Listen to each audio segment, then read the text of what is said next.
Hola. El anarquismo es no poder y no propiedad. Y desde el origen ha tenido un problema evidente. Y es el de saber cómo se puede imponer un régimen comunista de tipo libertario. Es decir, es evidente que un régimen comunista de tipo autoritario se impone mediante una revolución que termine con la toma del poder político. Pero ¿cómo se puede imponer un comunismo de tipo libertario? Es decir, ¿cómo se puede imponer lo que por definición no puede ser impuesto? El problema es bastante peliagudo. Es decir, si yo acepto la supremacía del aspecto económico en la organización social, evidentemente lo que hay que hacer es conseguir una economía de tipo igualitario. ¿Cómo se consigue una economía de tipo igualitario? Desde una postura política. Pues en principio habrá alguien que iguale a todo el mundo. Es decir, habrá alguien que diga, tú puedes tener hasta aquí, nadie puede tener más y todo el mundo tiene que estar en este nivel. Pero si no existe esa persona que dice, se puede tener hasta aquí y más de esto no se puede tener y no puede tenerlo nadie porque se lo vamos a descontar de la cuenta corriente, pues parece ser que en términos funcionales existe cierta posibilidad de imponer un régimen de esa clase. ¿Cuál es el problema? El problema es que si tú impones un régimen de esa clase, evidentemente no estás imponiendo un régimen comunista. Porque si todo el mundo es igual, nadie puede ser diferente, por definición. Y si nadie puede ser diferente, no puede ser que la mayoría sean iguales y haya una minoría de desiguales que mantenga la igualdad de los que sí son iguales. No tendríamos un régimen para todos. O tendríamos un régimen que contemplaría dos posiciones diferentes, dos clases, dos castas, dos estamentos, dos como lo queramos llamar, pero dos, no uno. En tanto que el comunismo se supone que es uno. Es decir, todo es de todos y nadie tiene más que los demás. Pero si alguien administra, tiene más que los demás. Por tanto, el origen, la posibilidad de imponer un régimen de tipo igualitario por la fuerza, parece que no conduciría a eso. De hecho, nunca ha conducido a eso. Pero eso sí, existe una praxis que se puede poner en marcha, evidentemente. Es decir, yo me organizo políticamente, monto un partido de gente comprometida, les doy una formación más o menos técnica, más o menos útil, y los lanzo a la toma del poder. Y evidentemente esa gente, si llega a ser suficiente, pues puede llegar a tomar el poder. Es decir, si tú optas por el comunismo autoritario, pues puedes tener la esperanza de que en algún momento un partido comunista autoritario llegue a tener el poder. Pero el comunismo en ese partido será puramente nominal. Es decir, podrá llamarse Partido Comunista, podrá llamarse Partido Biclasista, podrás llamarlo como quieras, pero no va a ser un partido comunista, por la sencilla razón de que la comunidad no va a ser simétrica. Es decir, estás diciendo que va a haber una simetría en el inicio. Puedes añadir, bueno, pero esta simetría en el inicio, con el tiempo, va a desaparecer. No consta en los registros históricos que tal cosa suceda. Lo que consta es que todo el que tiene el poder procura mantenerse en el poder la mayor cantidad de tiempo posible. Y si tal suceso no consta en los anales históricos, afirmar que existe la posibilidad de que llegue a suceder, pues tiene la misma solidez que afirmar la posibilidad de que no va a llegar a suceder. Y al final nos quedaríamos con un, bueno, a lo mejor sucede. Es decir, podríamos intentarlo, a ver si imponiendo un régimen igualitario para muchos, pero no para todos, al final conseguimos que se dé una igualdad efectiva en la sociedad. Si actuamos con un poquito de rigor, pues podemos recurrir a ciertos subterfugios, ¿no? Entonces podemos decir, bueno, es que esos que van a conseguir el poder son la vanguardia, la élite del proletariado, están más formados, tienen más conciencia de clase y todas esas cosas. Pero lo evidente es que van a por el poder y van a pillar. Eso es lo evidente, eso es lo que se ve porque siempre se ha visto. Que sean los más formados de los proletarios, pues no lo sé, probablemente en la Unión Soviética llegaban a hacerse universidades de formación de proletarios conscientes y daban diplomas y eso. Pero aquello no pareció ser muy serio, ¿no? Realmente era serio en el sentido de que si tenías los diplomas correspondientes, pues tenías puestos de mayor responsabilidad en la sociedad, podías llegar más alto, podías dedicarte a cosas a las que no se podía dedicar el que no los tenía. Pero en cuanto a la consecución del objetivo teórico inicial de una revolución de tipo comunista, aquello no tenía mucho que ver con lo que al menos nominalmente se decía que se quería conseguir. La otra que queda es decir que la humanidad no está suficientemente preparada y que hace falta un periodo de formación. Si no sabemos cómo llegar a una sociedad igualitaria, ¿cómo sabemos que un periodo de formación produciría gente que llevaría a una situación igualitaria?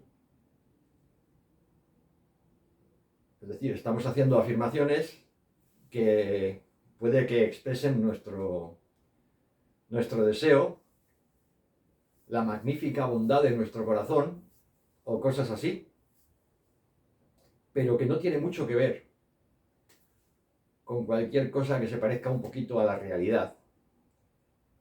Para formar una sociedad que termine dando el hombre nuevo, que produciría una sociedad igualitaria, tendríamos que saber cómo educarle.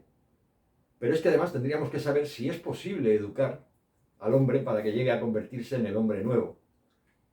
Pero es que además necesitaríamos educadores que no fuesen los hombres viejos. Es decir, si yo cojo a un chaval, le pongo en manos de alguien que es un burgués y pretendo que ese burgués, que es un burgués, que está trabajando como un burgués, que está en una estructura de poder burguesa, eduque a ese chaval para que se convierta en un elemento libre, pues no parece que esto sea muy serio. Es decir, ni sabemos cómo formar al hombre nuevo, ni sabemos si el hombre nuevo se puede formar, ni tenemos quien forme a ese hombre nuevo, ni tenemos una teoría que nos permita asegurar que eso se va a producir. De manera que sí, es evidente que una posición comunista de tipo autoritario puede tomar el poder. De hecho, lo ha tomado.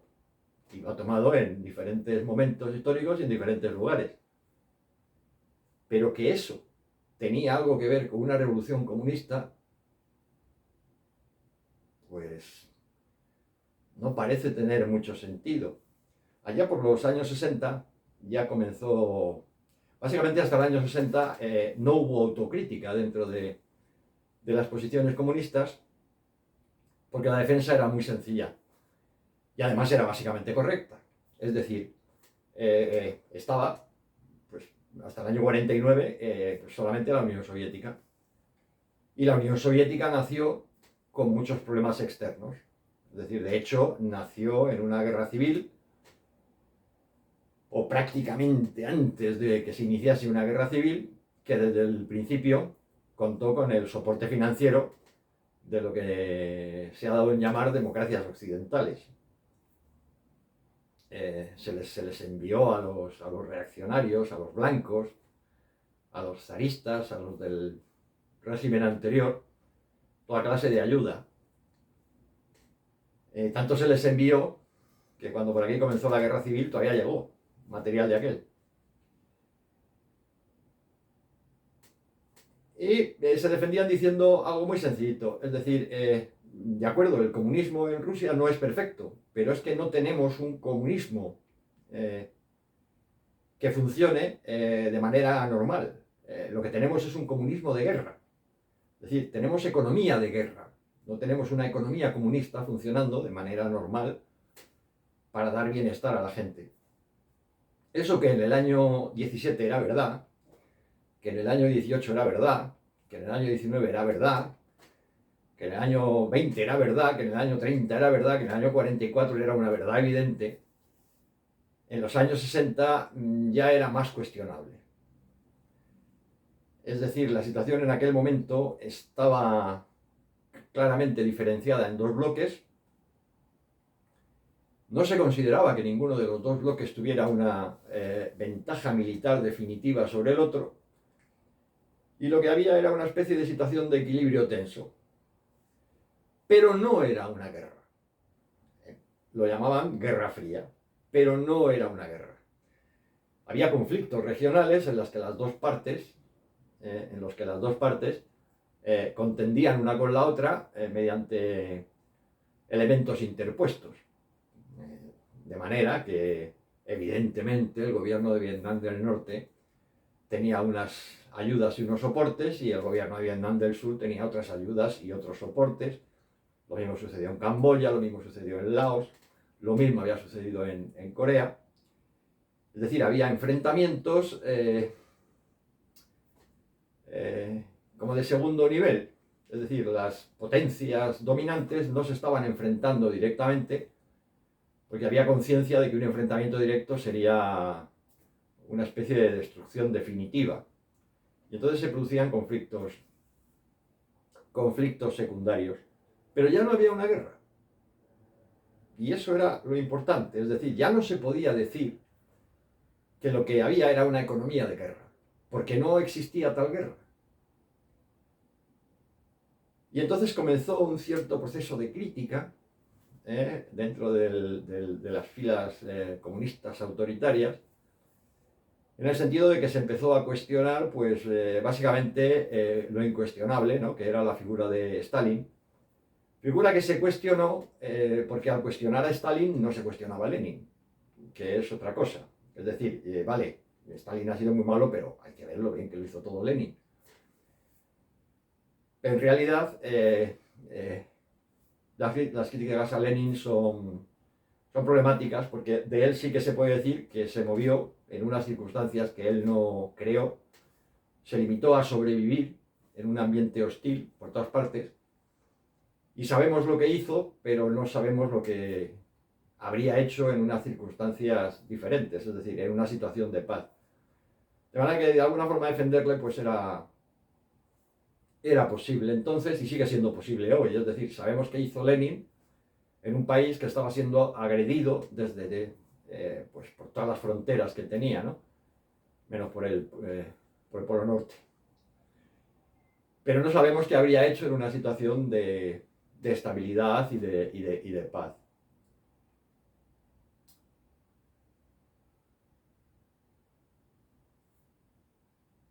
El problema con el que nos encontramos es que hasta prácticamente el año 68 no se da el primer movimiento que podría llamarse de izquierda anticomunista. Existió la Revolución de Hungría, pero la Revolución de Hungría tenía muchos elementos nacionalistas, no estaba claramente definida como una revolución de izquierdas. Es decir, no era la izquierda la que se movilizó en Hungría, fue la nación húngara. Y en ese sentido, bueno, pues se podía seguir sosteniendo que la izquierda, de hecho, tenía las ideas muy claras y caminaba hacia un futuro inevitable. Llegan los años 60, llega la segunda mitad de los años 60, aparece por un lado el famoso Mayo y aparece por otro lado el asunto de Checoslovaquia. Y en Checoslovaquia sí era la izquierda la que de manera activa estaba haciendo una crítica de lo que hasta entonces había sido incriticable, que era la Unión Soviética. Antes de eso, básicamente, lo único que había habido eran pequeñas disparidades de opinión, básicamente entre Tito, es decir, Yugoslavia, y la Unión Soviética, y luego pequeñas diferencias que se podían explicar incluso como diferencias puramente culturales entre Mao, la China de Mao, y la Unión Soviética. Sin embargo, ahí ya no había esa posibilidad de explicarlo. Es decir, era la izquierda la que estaba criticando a la izquierda. Y surge eso que se llamó un poco después, no mucho después, aquello del comunismo con rostro humano, y comenzó la renuncia de los comunistas del comunismo. Es decir, tras la revolución de Checoslovaquia, que el mayo francés fue como bastante anecdótico, pero la revolución no triunfante de Checoslovaquia fue absolutamente definitiva, porque marcó la ruptura entre una izquierda que se podía excusar siempre y una izquierda que tuvo que enfrentarse a la realidad evidente de los hechos. Y la realidad evidente de los hechos es que parte de la gente de la izquierda no aceptaba las posiciones autoritarias que se habían aceptado de manera crítica, básicamente desde que Lenin llegó al poder, y que se hicieron evidentes una vez que Lenin desapareció y comenzaron los enfrentamientos entre pues, el camarada Stalin y el camarada Trotsky.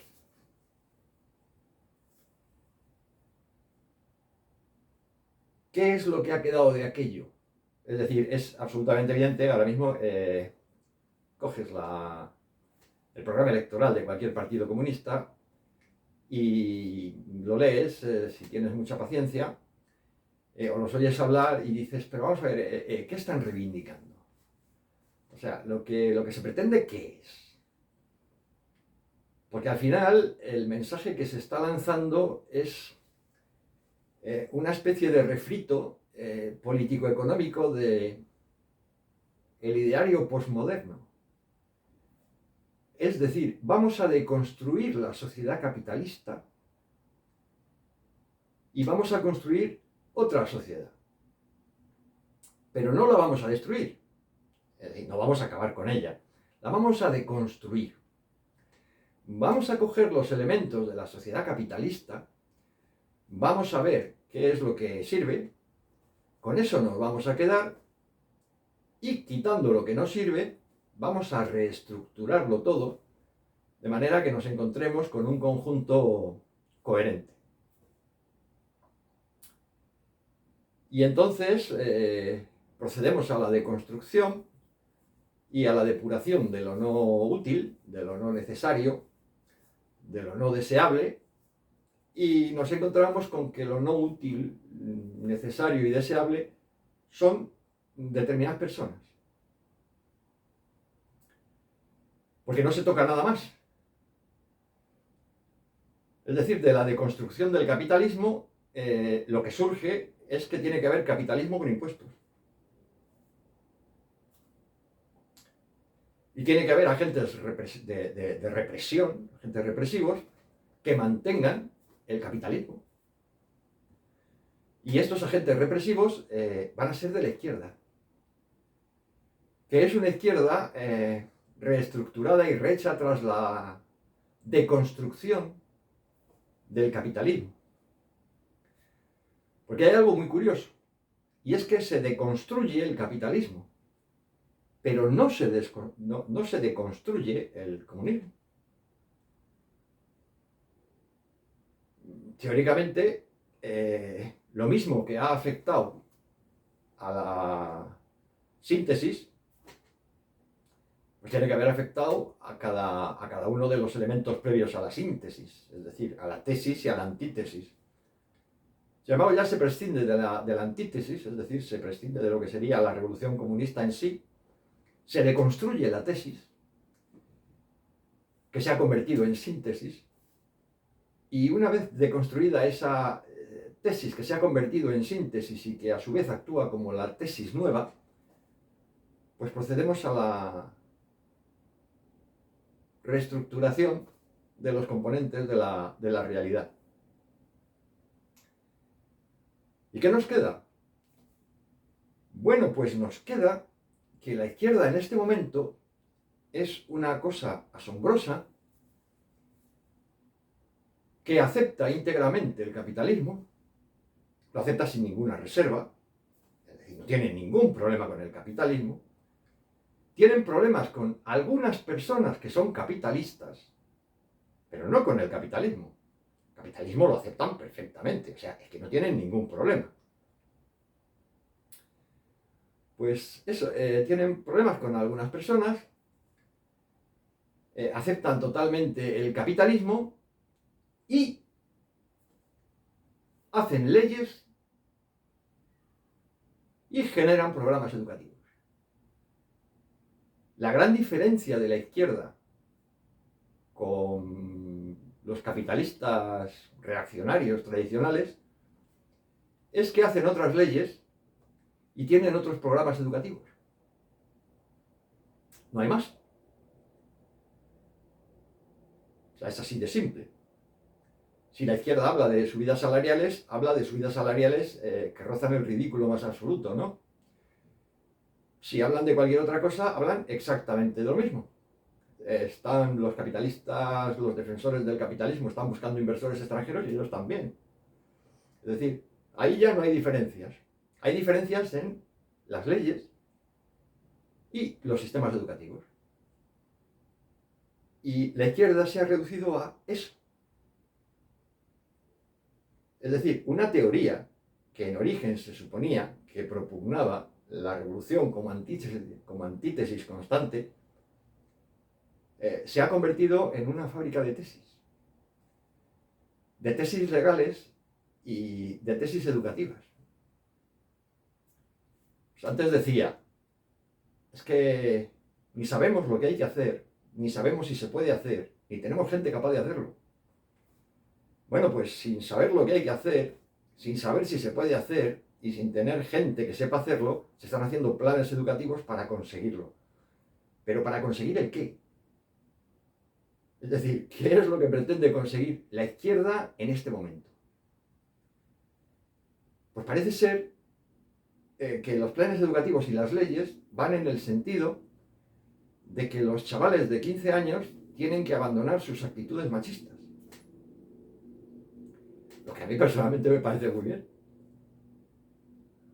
Pero de los problemas que pudiera tener la humanidad, me parece que ese no es el mayor. Pero además es que me parece que ese ni siquiera es importante en sí mismo. Porque ese es el reflejo de los problemas realmente graves que hay debajo. Y el problema realmente grave que hay debajo, que hay desde el comienzo y que persiste, es la distribución asimétrica de la riqueza. Es decir, la imposibilidad de cualquier ciudadano de organizarse su propia existencia.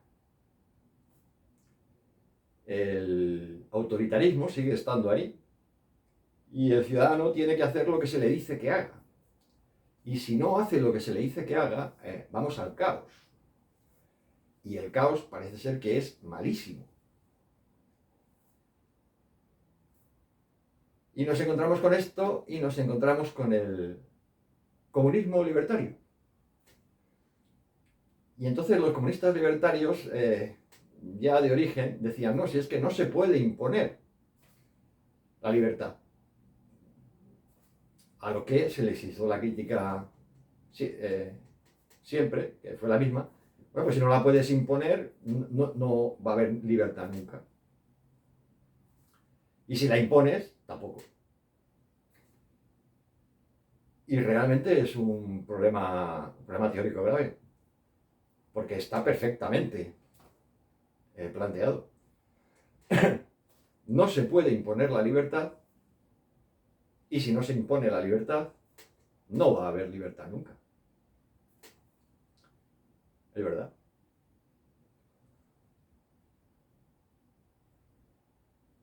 Se pretendió salir, sobre todo hacia finales del 19 y el primer cuarto del 20, mediante la afirmación de que, bueno, había una falta de educación, había que educar a la gente, y había que educar a la gente en libertad. Todo aquello de la escuela libre y todos los movimientos que hubo para conseguir que la ciudadanía se educase no en una escuela autoritaria en la que el maestro le pegaba palmetazos en la mano al niño si no sabía que 7 por 7 eran 49, sino en una escuela libre, ¿no? Es decir, mediante una educación no impositiva. Pero evidentemente no funcionó. Prueba evidente de lo cual es que no vivimos en una sociedad anarquista. Lo evidente se impone por sí mismo. ¿Cómo se puede conseguir una sociedad anarquista? Imponerla no se puede. Tomar el poder político no se puede. En el momento que tomes el poder político, te has salido del anarquismo y estás en otra cosa. Que a lo mejor es muy buena, a lo mejor es muy mala, pero que es otra cosa. No podemos educar a la gente para que sea anarquista, porque no sabemos cómo se educan a los anarquistas. No tenemos una sociedad que parezca aspirar al anarquismo. De hecho, la gente lo que quiere es que le toque la lotería, mayoritariamente. Entonces no se puede hacer nada.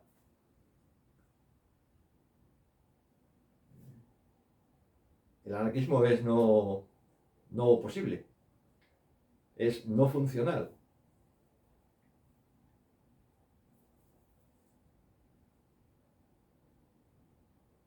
Pues la cosa parece compleja y la crítica es realmente seria. Y la crítica es realmente sólida. Hay una cierta posibilidad que proviene de los orígenes de las teorías biologistas de explicación social, que vendría a decir que el anarquista nace y no se hace. Evidentemente contradice todos los esfuerzos que se han hecho por conseguir una revolución pacífica realizada por gente que haya recibido una educación correcta. Pero esa gente no ha aparecido. Y hay anarquistas. Si no hay una educación anarquista y hay anarquistas, ¿qué es lo que hace que los anarquistas sean anarquistas y que los no anarquistas sean no anarquistas?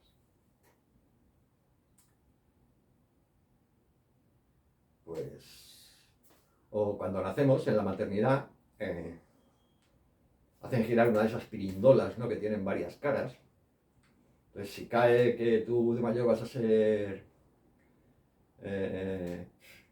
capitalista, eres capitalista. Si cae que vas a ser comunista, eres comunista. Si cae que vas a ser fascista, eres fascista. De esas en la pirindola debe haber muchas. Y si cae que eres anarquista, pues vas a ser anarquista. O eso, o tiene que haber un fondo biológico. ¿Y por qué? Porque a día de la fecha, y conforme el estado actual de la ciencia, no tenemos absolutamente ninguna otra posibilidad explicativa. Así de sencillito. O es eso o no es nada. Hablar de un anarquismo biológico, filogenéticamente adquirido por el personal, es de lo más raro. Pero, curiosamente, encaja con todos los datos conocidos. Y nada más. Buenas noches.